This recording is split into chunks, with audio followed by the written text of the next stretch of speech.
Superstar singer 2 के नए talent बनकर मंच पर आए मोहम्मद फैज, जो इस वक्त अपनी बेहतरीन आवाज को लेकर खूब सुर्खियों में है। फैज की आवाज में दर्द, इमोशनल के साथ रोमांस भी खूब महसूस किया जा रहा है। फैज ने अपनी आवाज से अरुणिता को इस कदर दीवाना बना दिया कि अरुणिता को अब चारों तरफ फैज ही फैज दिख रहे हैं। जब भी सुपरस्टार सिंगर की बात होती है तो अरुणिता अपनी टीम के फैज का नाम लेती है। एक वीडियो में फैज अरुणिता के साथ कलंक मूवी का गाना गाते नजर आ रहे हैं। जज भी अरुणिता और फैज का तालमेल देखकर स्तंभ हो गए। वो सोच में पड़ गए कि कभी को जो पवन अरुणिता के करीब होकर महफिल जमाते थे, आज उनकी जगह फैज ने ले ली है। लोग अरुणिता का नाम फिर से फैज से जोड़ने लगे। वाकई दोनों के बीच गजब का तालमेल देखा जा रहा है। हालांकि अरुणिता फैज की कैप्टन और टीचर हैं, जो उन्हें बेहतरीन परफॉर्मेंस देने के लिए तैयार करती हैं। सोशल मीडिया पर अरुणिता और फैज के कई फोटो भी वायरल हो रहे हैं। एक फोटो में फैज अरुणिता का हक से हाथ पकड़कर उन्हें मंच की तरफ लेते जा रहे हैं, तो वहीं दूसरे फोटो में फैज अरुणिता के बिल्कुल करीब जाकर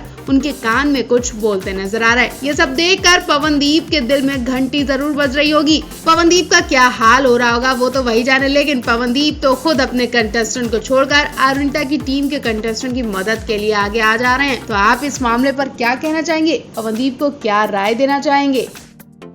अरुणिता के अजूबे यानी सुपरस्टार मोहम्मद फैज, जो इस वक्त सुपरस्टार सिंगर 2 के मंच पर खूब धमाल मचा रहे हैं। फैज की आवाज सुनकर ऐसा लग रहा है कि वही वो अजूबे हैं जिसकी तलाश सुपरस्टार सिंगर 2 को थी। फैज अरुणिता की टीम के हैं, लेकिन फैज का नाम होते ही उन्हें इतना आगे बढ़ते देख पवनदीप बहुत खुश हो रहे हैं, क्योंकि पवनदीप अपनी टीम के साथ साथ अरुणिता की टीम का भी बहुत ख्याल रख रहे हैं। वो बार बार अरुणिता की टीम की तरफ जाकर उन कंटेस्टेंट को टिप दे रहे हैं, उनकी खूब मदद भी कर रहे हैं, ये जानते हुए भी कि ये टीम उनकी नहीं है।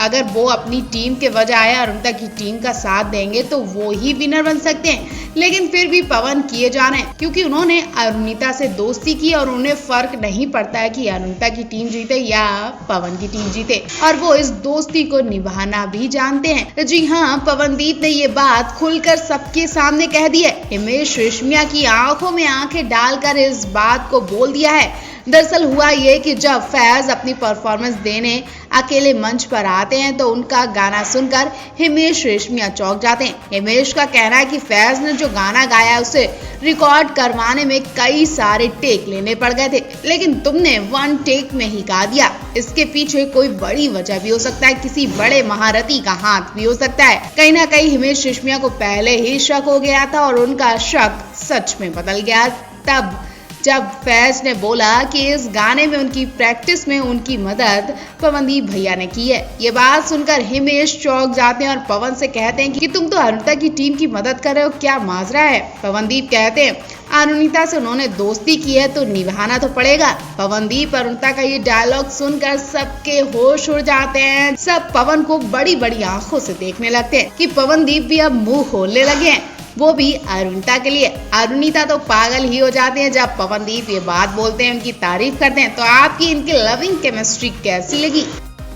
पवनदीप अरुणिता इस वक्त नाइरोबी में खूब एंजॉय कर रहे हैं। लगातार इनके ढेर सारे फोटो सामने आ रहे हैं। अरुणिता पवन के साथ खूब मौज मस्ती भी कर रही हैं, जिसकी एक झलक हम आपको वीडियो में दिखा रहे हैं। आप देख सकते हैं नाइरोबी के जू घर में पवन अरु घूमने जाते हैं। यहाँ पवन, अरुणिता और पूरी टीम के लोग चिड़ियाघर के जानवरों को गौर से देखते नजर आ रहे हैं। पवनदीप अपने हाथ से हिरण को कुछ खिलाते नजर आ रहे हैं और अरुणिता उनके इस खूबसूरत किस्से को अपने फोन में कैद भी कर रही हैं। इनके अलावा पवनदीप, राजन, अरुणिता, पूरी टीम रास्ते में सड़क पर बैठ कर फोटो शूट करवाते हैं। गौर करने वाली बात तो ये भी है कि यहाँ भी पवन और अरुणिता मैचिंग कलर के कपड़े पहने नजर आए। पवन अरु के कंधे पर हाथ रखकर बिंदास फोटो शूट भी करवा रही हैं। वहीं आपको बता दें, नाइरोबी की पहली परफॉर्मेंस ने फैंस का दिल जीत लिया और अब इनके ऐसे वैसे कपड़ों पर लोग सवाल भी उठा रहे हैं कि क्या तुम दोनों डिसाइड करके ही कपड़े पहनते हो? पवन अरुणिता दोनों लाइट ब्लू टी शर्ट में नजर आए। ऐसा कई बार हो चुका है जब पवन अरु एक जैसे कपड़े पहने देखे गए। अब इस बारे में आप क्या सोचते हैं? कमेंट बॉक्स में हमें लिख कर बताएं।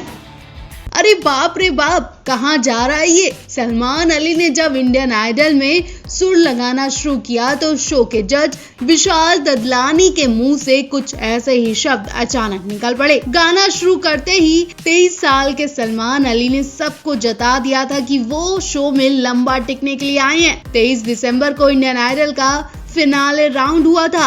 आखिरी राउंड में सलमान के साथ नितिन कुमार, विभोर, अंकुश, नीलांजना रे भी थे। सबको पीछे छोड़ते हुए सलमान अली ने इंडियन आइडल 10 का खिताब जीता। सलमान जागरण में गाना गाते थे जिससे उनके परिवार का खर्च चलता था, लेकिन इंडियन आइडल जीतने के बाद आज देश में उन्हें एक पहचान मिल चुकी है जिसकी बधाइयां पूरा देश उन्हें दे चुका है। वहीं अब सलमान अली को एक बार फिर से सुपरस्टार सिंगर 2 के मंच पर भी देखा जा रहा है। यहाँ भी सलमान के लिए चुनौतियां कम नहीं हुई हैं। हरियाणा के मेवात के पुन्हाना कस्बे में रहने वाले सलमान अली और उनका परिवार पीढ़ियों से संगीत से जुड़े हैं। सलमान अली बताते हैं कि दादा से लेकर परदादा तक सुर ताल की इस दुनिया से नाता रखते हैं।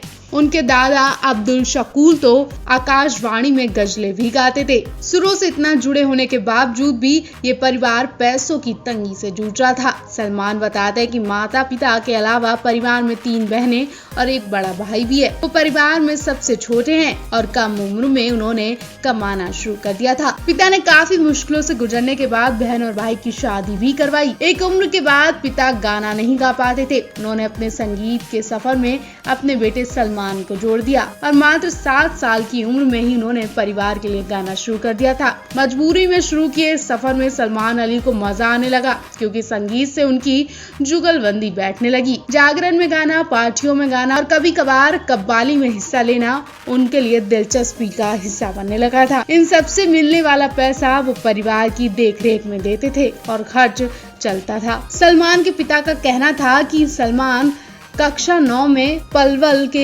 DPS स्कूल में रिजर्व कैटेगरी के सहारे पढ़ पाए थे, लेकिन 2016 में उनका एक एक्सीडेंट हो गया था जिसकी वजह से उनके पैर में रॉड डाली गई। इलाज के खर्चों और घर के हालातों के चलते उनकी पढ़ाई वहीं छुड़वा दी गई। समय बदलता गया और वो सुर और संगीत में माहिर बन गए। 2011 में 13 साल की उम्र में सलमान ने सिंगिंग रियलिटी शो में हिस्सा लेने का फैसला कर लिया था। जी TV पर आने वाला शो सारेगामापा लिटिल चैंप्स में वो रनर अप रहे और लोगों की नजरों में आने लगे। इसके बाद उनको हरियाणा सरकार ने इनाम के तौर पर 21 लाख रुपए दिए। सलमान अली को समझ आने लगा कि अपनी आवाज का सही जगह इस्तेमाल करने पर उनके सपने पूरे हो सकते हैं और घर की स्थिति भी सुधर सकती है। फिर क्या, सलमान मेहनत करते ही चले गए। उन्होंने कभी पीछे मुड़कर नहीं देखा, अपनी आवाज पर काम किया। उस दौरान सलमान ने सरोजपुर में एक प्राइवेट स्कूल, अरावली स्कूल में बतौर संगीत टीचर भी काम किया था। यहाँ वो बच्चों को संगीत भी सिखाते थे।